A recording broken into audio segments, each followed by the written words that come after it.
You're listening to the micro version of the Savage Lovecast. www.savagelovecast.com. If you're stuck in a relationship quandary, or if you're looking for sexual harmony, well, there's nothing you can't pass on the Savage Lovecast. Terry reached his limit right before dessert was about to be served. We were at Thanksgiving dinner, and at Terry's request, we tried to keep the conversation away from the calamity that has been visited upon our democracy in the form of Donald J. Trump's win in the Electoral College, loss of the popular vote by now more than 2.5 million votes, by nearly 2%. And we did. We tried to stay away from the topic, but somewhere between the end of the meal and before dessert arrived, we all got on to Trump and Bannon and Stein and Clinton and recounts and Russia, and people were getting into it. Everyone was in violent agreement. We were all liberals and lefties there. We weren't on a mission to bring any idiotic relatives around because there were no idiotic relatives in the room. Everybody in the room, relatives included, were sane and equally appalled by what's going to happen on January 20th. And Terry announced that he couldn't take it anymore, rose from the table, and went to the kitchen and told us that he would be back when we changed the subject. And we did change the subject. And as he walked back into the room and sat down, he realized we were having a spirited conversation about rape culture, and he stood back up and left again because he didn't want to be there for that one either. So in deference to Terry, we quickly changed the subject to Insecure, a terrific new show on HBO, just finished its first season, been renewed for a second season, written and executive produced by Issa Rae, who is a fucking talent. And if you're not watching Insecure, I order you to go watch Insecure right now. If you need something to binge on that will distract you from our national calamity, this is the show. Better than Westworld by a lot. Insecure, please go watch it. You'll feel better. I was hoping, as some callers have requested, some callers to the Savage Love Hotline, that we would move on from politics after November 9th, that we could have some opening show rants that weren't about elections, that weren't about third-party candidates, that weren't about Democrats, that weren't about Republicans, that weren't about those sorts of issues and that kind of crisis. But unfortunately, it ain't over, and it ain't going to be over for 4 more years, and we're going to be talking about this a lot, except in my house, where we are in now week 3 of a complete and total news blackout. Terry does not want the news radio on. I'm an insomniac. I need to listen to the radio at night to fall asleep, but we can't have the radio on at night right now because even on the BBC, all they're talking about is Trump and the collapse of democracy potentially in the United States. And Terry can't hear it. So I ain't sleeping. But here we're going to still have to talk about it. And let's talk briefly before we get to your questions in today's show about Jill Stein, who I swore I was never going to have to talk about again. I was so looking forward to moving on from Jill Stein. But as all of you probably know, and as some of you probably kicked in for, Jill Stein raised money last week to finance challenges, to pay for recounts in Wisconsin, where she has filed so far, and also perhaps potentially Michigan and Pennsylvania, where fewer than 100,000 votes through those 3 states, 100,000 votes total through those 3 states to Donald Trump. And if recounts demonstrate, and some computer wizards believe that recounts may demonstrate that there were errors or there was manipulation, those states could flip to Hillary Clinton, theoretically, potentially. And if those 3 states flip to Hillary Clinton, she wins the Electoral College. Why is Jill Stein the one raising money for this and filing for it? I couldn't tell you, but I will tell you this. If the shoes were on the other feet, if Republicans had lost the Electoral College, but had won the popular vote by 2 percentage points, by more than 2.5 million votes, and fewer than 100,000 votes spelled the difference in 3 crucial states, and a foreign state, foreign actor, appeared to have manipulated and gamed the election in favor of the Democrats, Republicans would be doing everything in their power right now to claw the White House back from Republicans. Democrats typically play ball, play fair, seek to work with. Republicans do not play ball. They play war. They do not play fair. They do not seek to work with. They seek to destroy or make end runs around. So you can take it to the bank that if the shoes were on the other feet, it wouldn't be some third party financing recounts in 3 states. It would be the Republican Party financing recounts in 3 states to try to play every card they could to either claw back the White House from the Democrats or delegitimize the Democrats as they were heading into the White House. So, although I couldn't bring myself to donate money to Jill Stein, I support everyone who could and did, and I support this effort, if for no other reason than to drive the Republicans crazy, to put it into the heads of Americans, to remind Americans at every stage, at every step, that Donald Trump lost the popular vote by an enormous margin, and but for the Electoral College, would not be the president of the United States. And it's working. It's driving them crazy. It's driving him crazy. Donald Trump this weekend from the batshit tower in Manhattan tweeted out that he won the popular vote if you subtracted the millions of votes that Hillary Clinton got illegally. The millions of people who voted illegally for Hillary Clinton, take them out, and he won the popular vote. There are 2 things at work there. First, Donald Trump can't lose. Donald Trump can't, his ego can't take it. His ego can't take this constant hammering at the fact that he lost the popular vote by 2.5 million votes and counting. So now he's going to claim that that's actually not the case, that he won the popular vote, in fact. Also, this is the Republican Party, through Donald Trump, laying the groundwork for more voter suppression efforts going forward. There are no cases of vote fraud that have been discovered in this election, except for one woman who attempted to vote twice for not Hillary Clinton with her vagina, but Donald Trump with his bright orange hair. But they will point to, as proof of vote fraud, Donald Trump's claims of vote fraud in an effort to purge the voter rolls of people who are likely to vote Democratic in 2018 and 2020. We have to be vigilant. We have to defend the vote, but we have to keep driving them crazy. The more rivets that pop out of the SS white supremacist Donald Trump shitboat, the better. So, words I didn't think would escape my lips during this election cycle, which doesn't seem yet to be over. Thank you, Jill Stein, for what you did last week. Although I want to second Dan Pfeiffer here, who tweeted out, "I really wish Jill Stein had not waited until after the election to be so concerned about a few thousand votes tipping the election to Donald Trump." All right, coming up on today's show, on the Magnum version, I have a long conversation with my pals Daddy Tony and Sparky, hosts of the No Safe Word podcast, about extreme kink, milking machines, 24/7 master-slave relationships, and gay orgies in Texas, which are definitely a thing. That's on the Magnum. You can subscribe to the Magnum at savagelovecast.com. That and tons of your questions coming up on the regular show, the regular Savage Lovecast today. This episode of the Lovecast is brought to you by Stamps.com. Buy and print official U.S. postage using your own computer and your own printer. For a special offer, which includes a digital scale and up to $55 worth of free postage, go to Stamps.com and enter SAVAGE. This episode of the Savage Lovecast is brought to you by AdamandEve.com. Get 50% off almost any item, plus 3 free adult DVDs and free shipping. Just go to AdamandEve.com and enter SAVAGE at checkout. This episode of the Savage Lovecast is brought to you by Boll and Branch, luxury, affordable, fair trade certified sheets. Get $50 off a set of sheets plus free shipping by going to bollandbranch.com and entering SAVAGE. Hi, Dan. Been a long-time listener. Got a question. A new development has occurred in my marriage. Partnered, non-monogamous gay couple.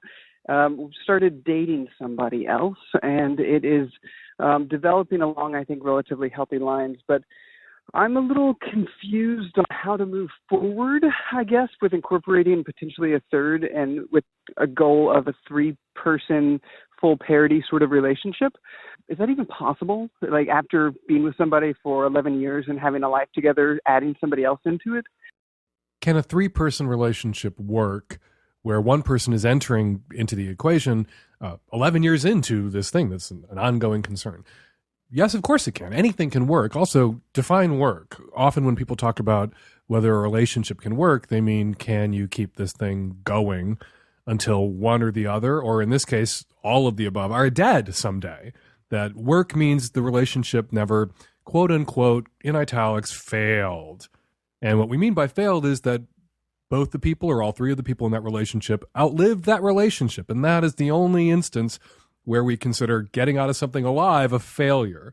And I don't think that's necessarily a failure. People come together and relationships go as long as they go.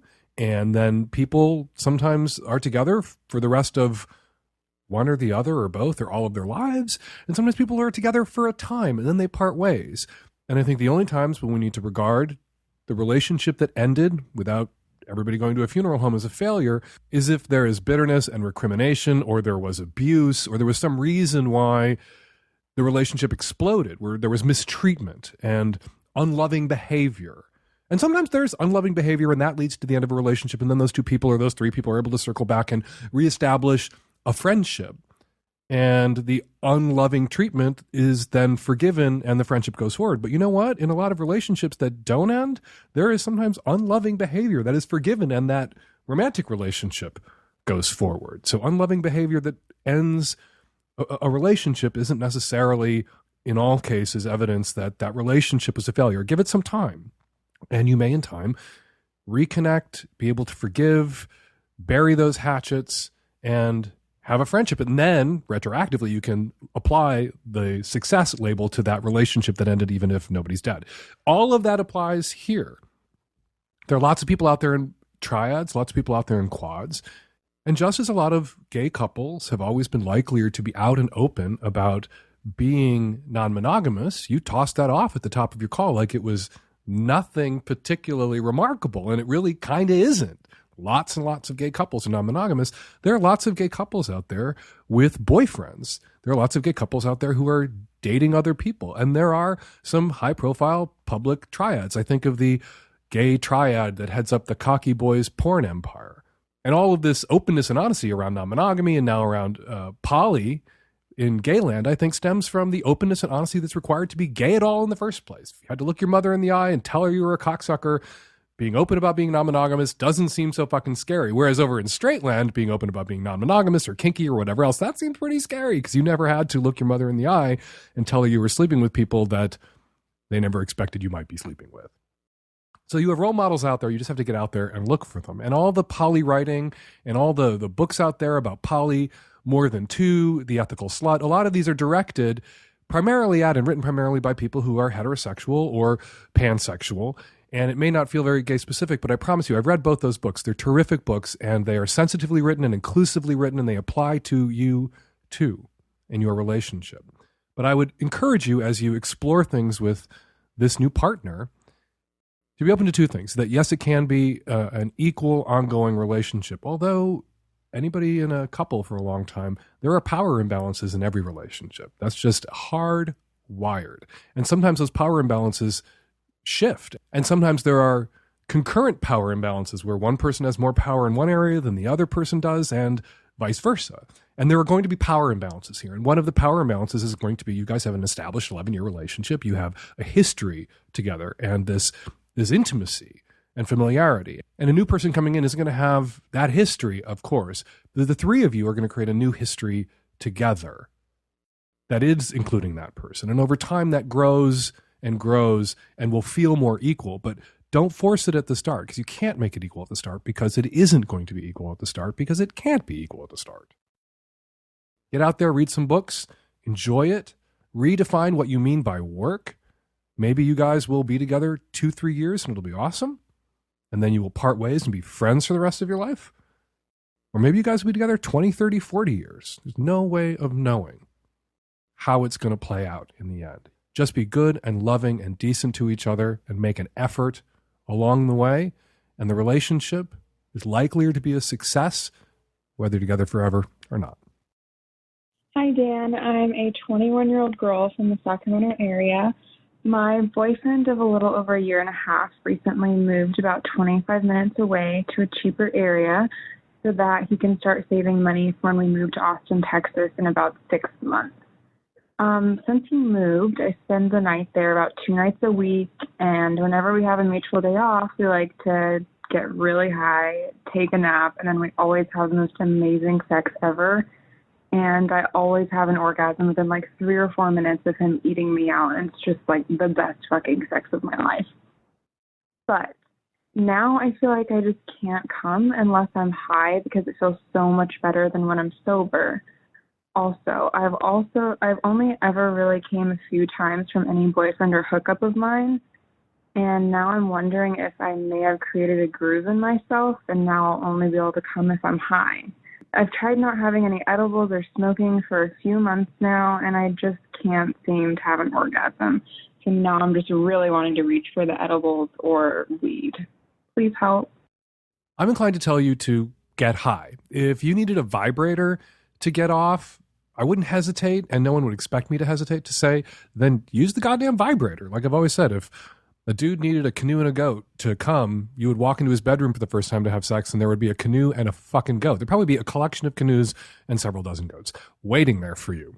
And if a woman needs a vibrator to come, she should be as open about it as a dude would be about whatever he needs to come, and just lay it out there. If you need pot to come, pot is your friend. Pot may be what your body requires. This may be how your orgasms work. You need this little pharmacological boost. You need the THC.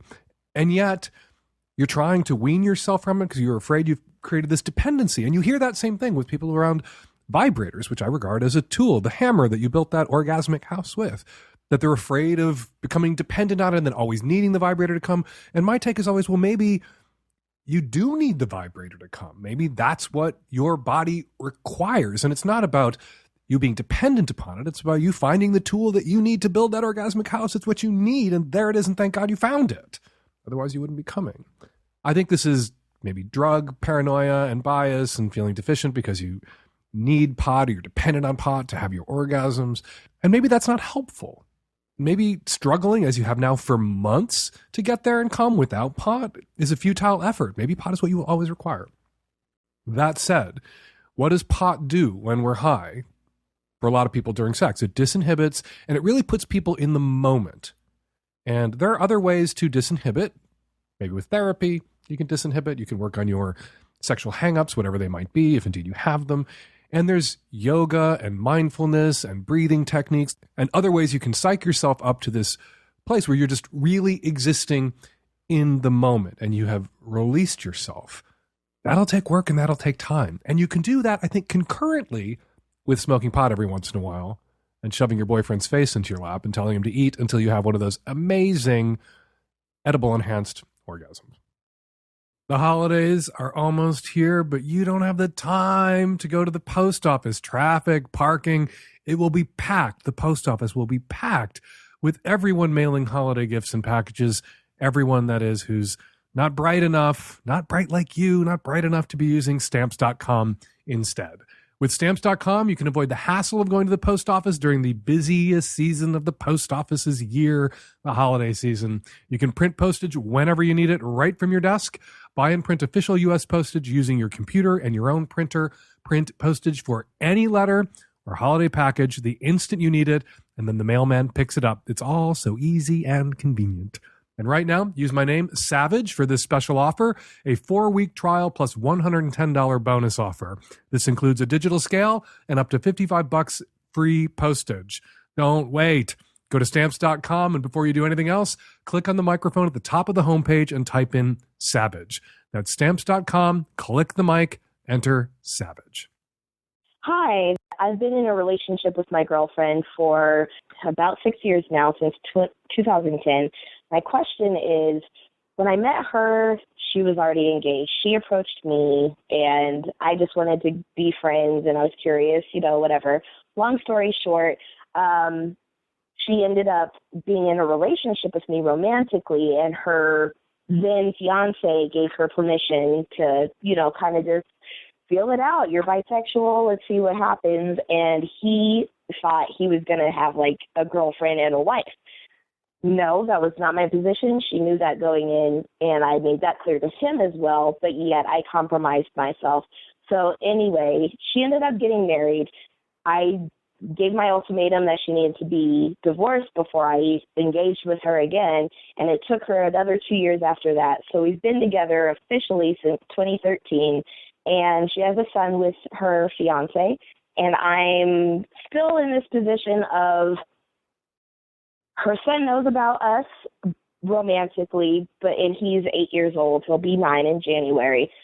And there's still this feeling of, not feeling, we're not per her to show affection in front of him. Like, I can't kiss her greeting her with a kiss. I can't say goodbye with a kiss or too long of a hug. Like, there are these stipulations. So I feel a certain way that I'm not being my authentic self in front of her son and in front of her, with her. So I feel, do I need to end this relationship? And we've had multiple conversations about it. At what point do I draw the line and end it? Or should I give her an ultimatum? And how long of a time frame should I give her before I cut it off? Like, you didn't meet my goals. I don't know what that looks like. Please help if you can. I understand your girlfriend's impulse. She doesn't want to be out to her 8-year-old kid about being poly because it's going to require having an awkward conversation about who she is as a sexual person with her 8-year-old kid. She's going to have to come out to her kid as bi. But there's also another consideration that some parents have when it comes to being out to their children about having other romantic partners. And it's this concern that letting your 8-year-old kid know that in addition to your primary partner, your spouse, that you have another romantic connection with someone else, the parent worries, the parent who needs to come out worries that make the kid feel insecure about their parents' relationship, that their parents' relationship may be unstable, or that you might leave their father for the girlfriend, and they worry it'll make the kid feel insecure and tense about what's going on. And it requires the parent to do a lot of reassuring if there is indeed nothing for that kid to feel insecure or tense about. Another consideration for a lot of people who find themselves in this circumstance is that kids aren't discreet. Kids talk, and they talk to other kids, and other kids can be cruel. And those talks and kids sharing information about their families and family structures with strangers, or getting back to parents of friends, can have consequences for the kid and for the parents. So I don't know what part of the country you live in, but if you are living in, I don't know, a state that was painted blood red on last Tuesday night, this kid telling other friends that his mom is bisexual or his mom has a girlfriend in addition to having a fiance, in addition to being in a relationship with his dad, that could blow back. That kid could wind up being ostracized socially. That kid could wind up creating problem, even havoc in the lives of his parents by accident, because in some places, people who are poly or in open relationships have faced kind of brutal discrimination and sometimes social condemnation. So I don't know what is motivating your girlfriend to keep mum about this. You need to have a conversation with her, and I would love to have been able to get her on the phone and ask her. But I suspect it's not just she's embarrassed or ashamed of you. She may be concerned for her own safety, for her job, for her fiance's job, and concerned for her kid and her kid's safety and her kid's social life. And she may not feel comfortable burdening her child with a secret that child then has to keep to protect his family, which would then, he would know, would then include you. And that can be a crushing burden to lay on the shoulders of a child. And that kid may keep that secret as best they can and then confide in a best friend, someone they really feel that they can trust. But you know what? 9 years old, best friends sometimes break up, sometimes retaliate against each other. And it can be vicious. And a secret that was entrusted to a friend, a best friend, can then be revealed maliciously later, because kids are shits a lot to other kids.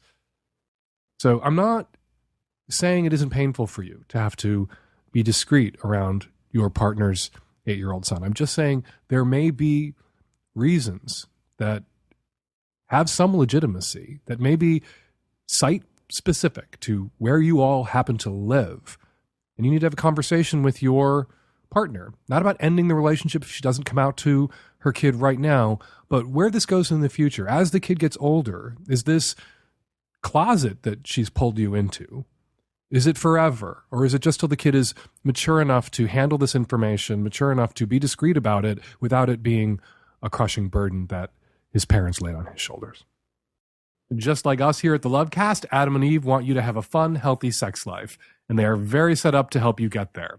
They are now offering 50% off almost any item. Choose a new adult toy, lube, or almost anything from over 18,000 adult products. Plus, Adam and Eve will let you pick 3 free adult DVDs with your order. Choose from all kinds of genres for both gay and straight folks. And you'll receive a free mystery gift. What could it be? And free shipping. That's adamandeve.com and enter SAVAGE at checkout. Hey, Dan, Tech Savvy at Risk Youth, and Nancy. I have a question. I'm 28, and I want to know, is there a link between acne and sex? When I Google it, most of the articles say that sex makes your skin clear or some shit, but since I've been hooking up with this one guy every day for the last 3 months, my face is like a total mess. I never had that much acne to begin with.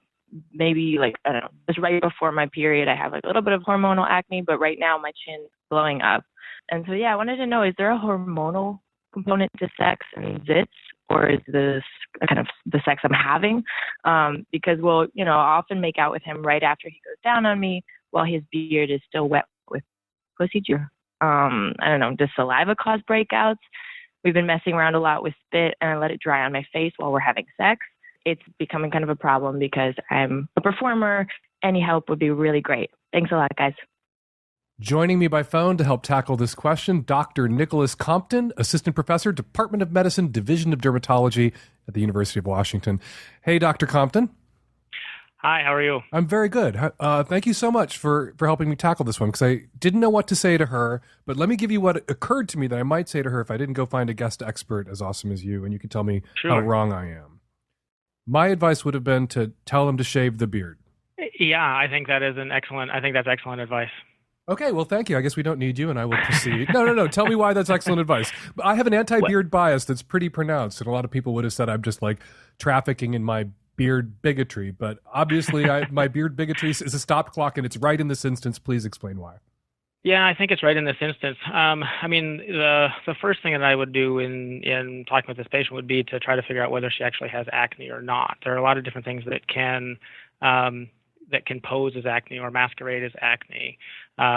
Just irritation, or there's a thing called perioral dermatitis that's very common in women, or just folliculitis, which is inflammation of the hair follicles, often from bacteria or other things. But I think in her, if this is in fact acne, I think the most likely cause is the beard, and the reason is that her boyfriend's beard is causing a lot of irritation to the skin. When that skin gets irritated in somebody who is prone to acne, she states that she has had some acne kind of hormonally related around her menstrual period. So in patients who have acne or are prone to acne, any kind of irritation of the skin can worsen acne. So acne is caused by clogging of the pores, the hair follicles. We've all seen them on our noses, the blackheads. Mm-hmm. And what happens is you get the skin cells that clog those pores, and after that you get a lot of production of the oil on our skin. It's called sebum. That's from our sebaceous glands. That sebum doesn't have anywhere to go, and so that causes the hair follicle to rupture. That rupture causes a lot of inflammation, and that's the redness that we see with acne.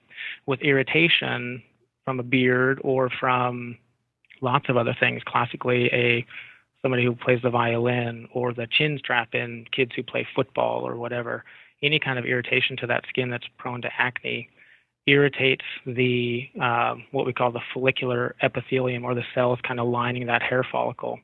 And that makes them want to be more sticky and clog that pore even more. So I think that's probably what's going on with that. She also talked about saliva and spit, and saliva can be very irritating to the skin. Anybody that has kids. She also mentioned pussy juice. Right, she did mention that, and that probably could be fairly irritating as well. It would certainly irritate me. Yeah, that's right. That's right. But anybody that has seen kids, or somebody who licks their lips a lot, they get a lot of irritation around their lips just from the saliva, and so I think that's probably also contributing.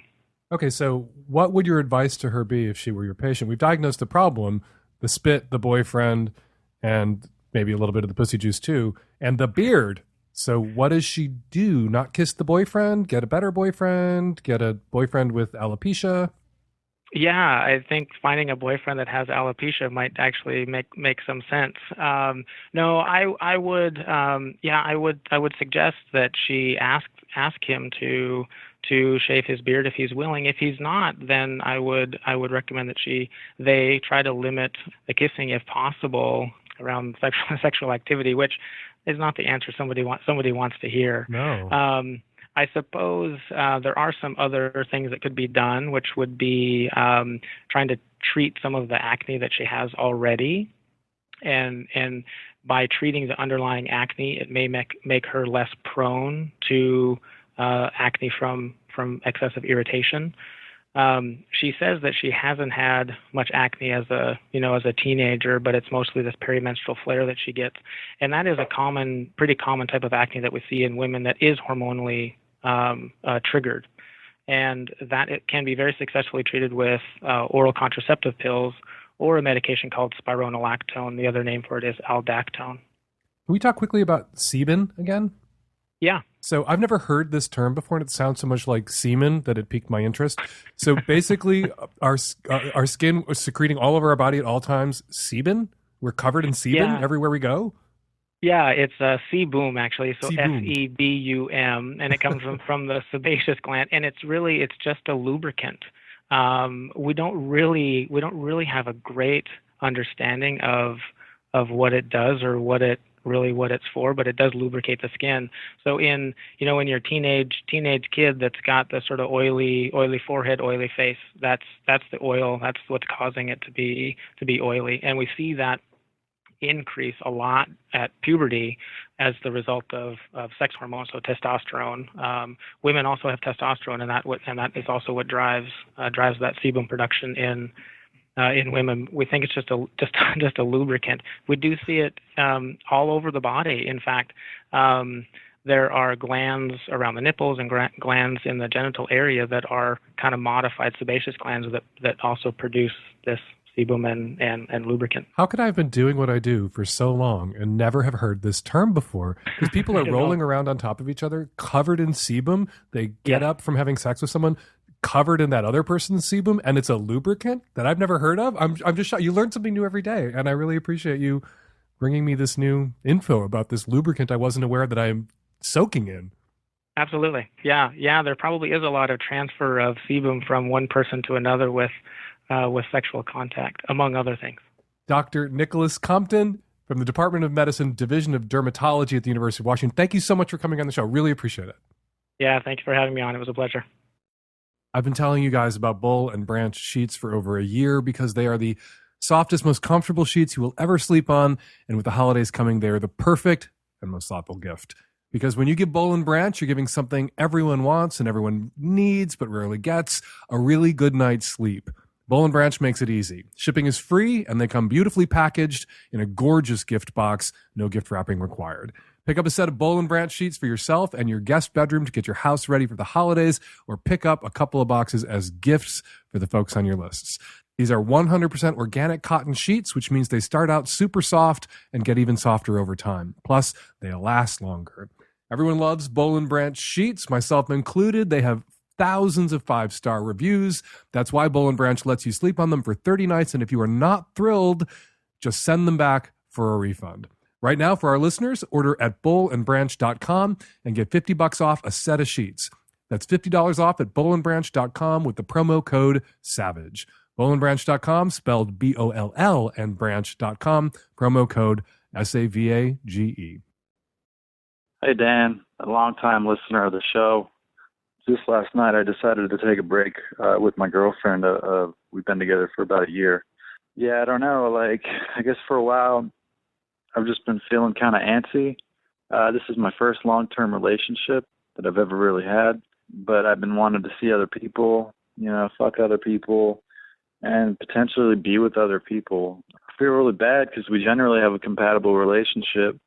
There's just certain things like sometimes her mental health can be a bit tough to deal with. She suffers from depression and tends to lash out sometimes. And, there's other things too, like she's not as sexually adventurous as I like to be, and her libido is much lower than mine.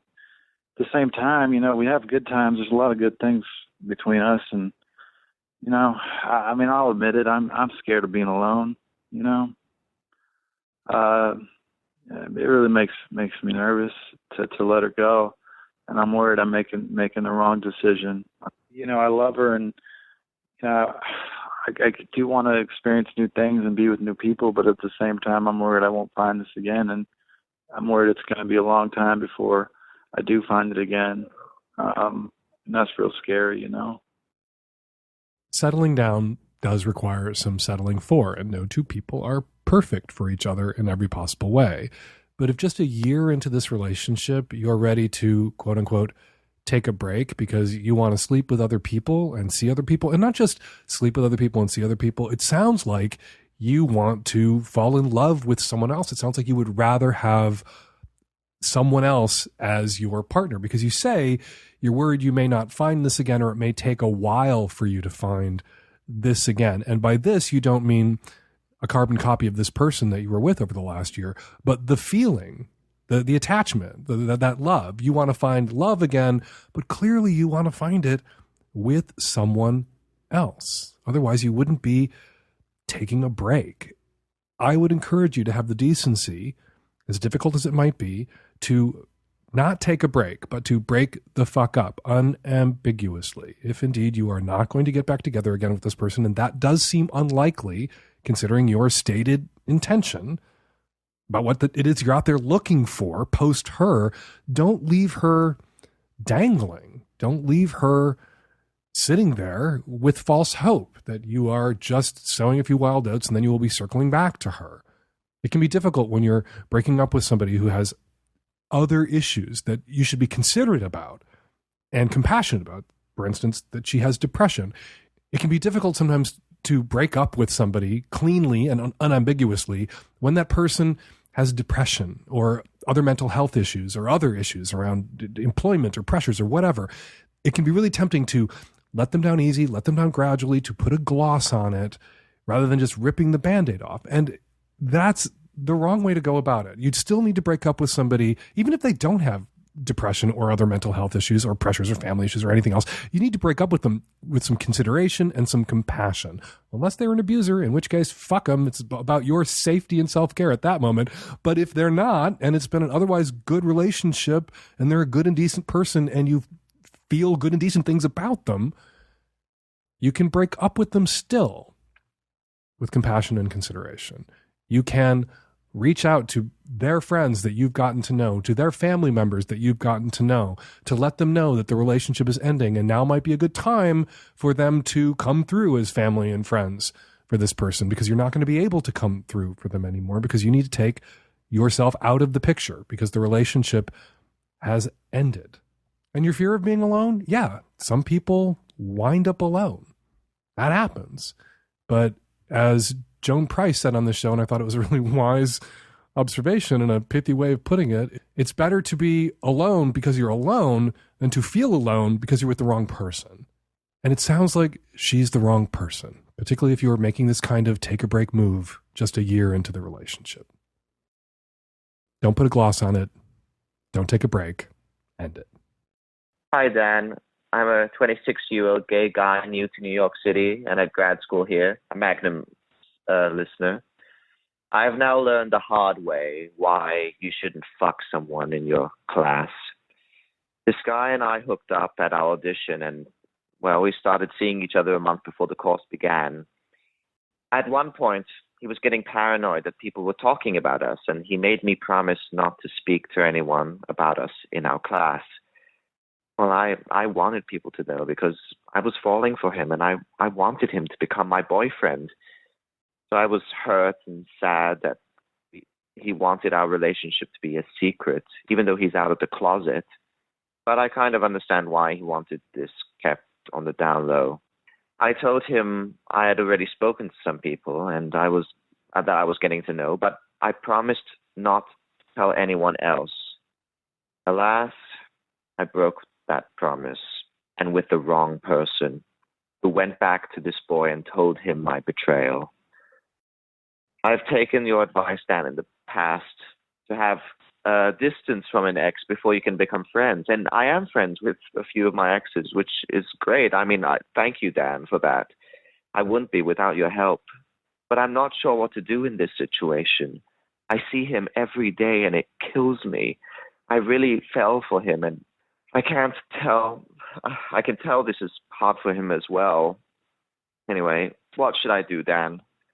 I trust your judgment here. In my heart, I really want to get back with him, but I don't think that's likely.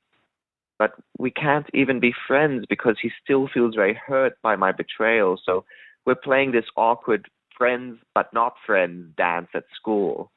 And every time I see him, I'm filled with such shame and regret. It's been almost a month, and I'm finding it almost impossible to not let it affect my work, which is stressful enough.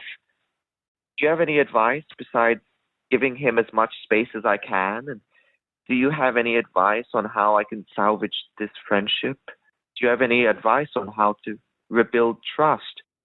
Stop cringing in the corner and stop blaming yourself for this. Go to the guy and say, look, I'm really, really sorry. I did break the promise that I made to you. That was a betrayal in the grand scheme of things. On the betrayal continuum, I think it was kind of a piddling betrayal myself, but I did betray you. I did break the promise that I made you. Then you need to say to him, look, the promise I made you, the promise you forced me to make to you as a condition of being in this relationship, it was a pretty stupid fucking promise and a pretty unworkable one and an unfair one. Unworkable in the sense that, a small campus environment, college, everybody ultimately finds out who's fucking who. That's not a secret that keeps, even if I kept my mouth screwed shut. Unworkable. Unfair, also in that as a human being, I have a right to my experiences. I have a right to confide in people and to share with people that I choose to share with what I'm going through just as friends, and to get their advice and to be heard and to be known. Now, I apologize that I confided in the wrong motherfucker, and that was my mistake. My misplaced trust really, in a way, echoes and parallels your misplaced trust in me. But again, circling back to the promise that you extracted from me, it was a bullshit promise. And you extracted it from me under a kind of duress because it was a condition of staying in this relationship, and I was really crushed on you and I wanted to keep seeing you. So I made a promise to you that I should not have made because I don't want to be your closet secret boyfriend.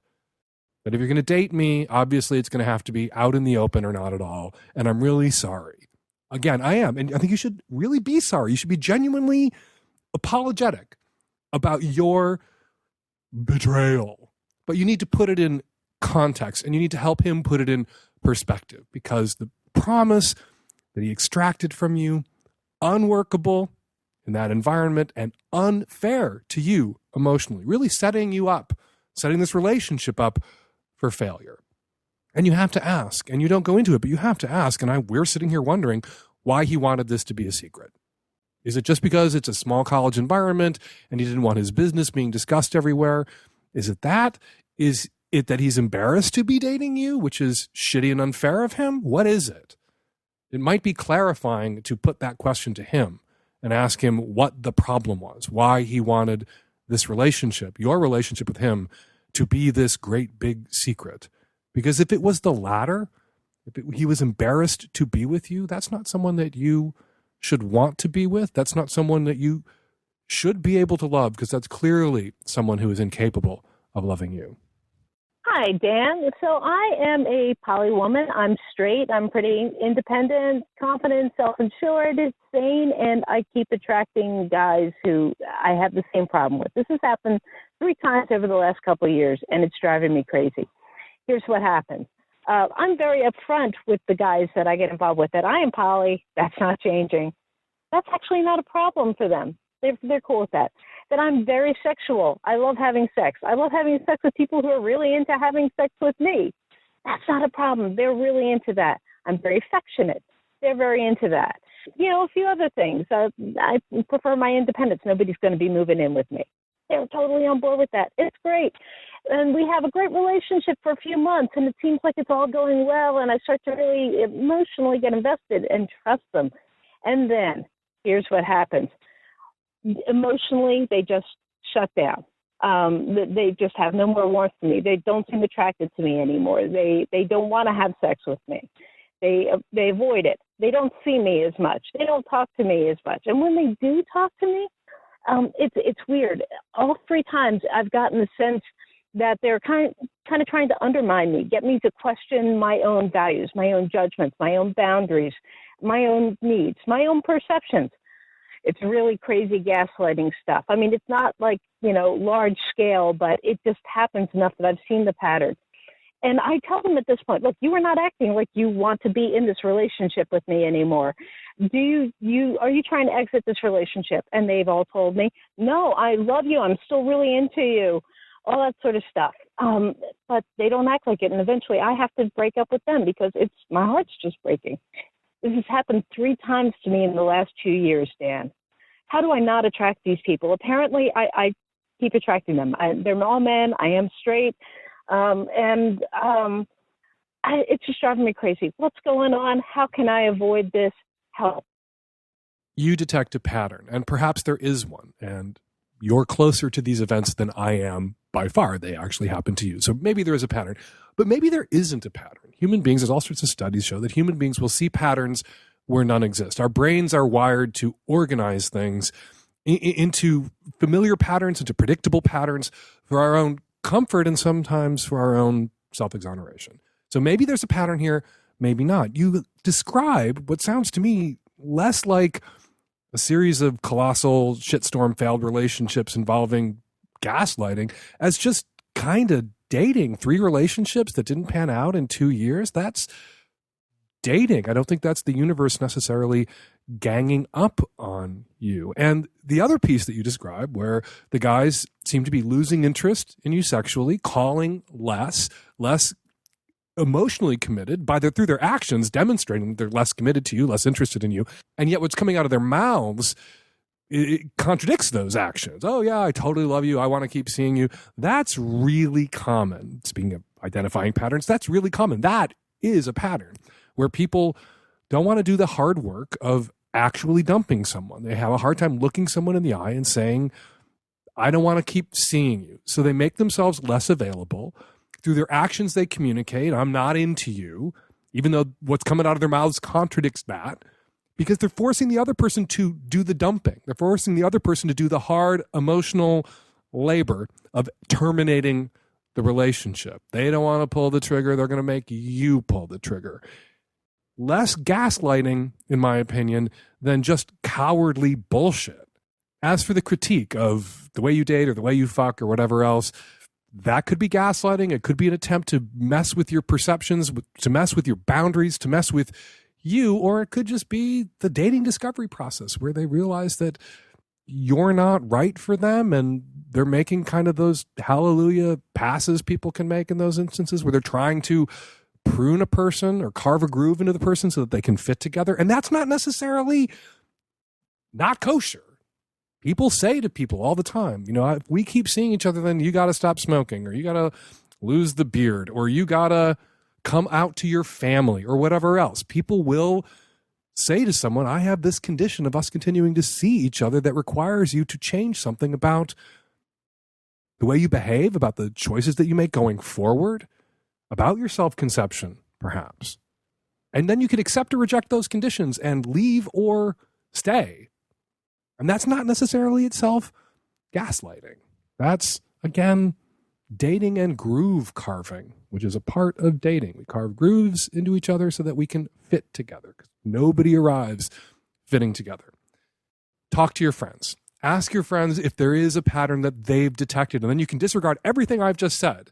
If you can get some people who've witnessed your dating history with these guys, who've been privy to these interactions in real time, and they think that you 3 times in a row drew these unlucky straws and ended up with shitty, manipulative, gaslighting guys who were more interested in tearing you down and fucking with your head than being with you and fucking you, being fucked by you, then okay, You're right. I'm wrong. I take it all back. But if your friends are on my side, if your friends also don't detect a pattern, I would encourage you just to take a step back, and rather than getting all tense and stressed out about this, just tell yourself the simple answer is probably the correct one. You're dating multiple guys. 3 of them, it didn't work out, and there were some similarities, and now they're gone and out of your life, and you can move on to some guy or some guys that are better suited for you, and guys with whom it will work out.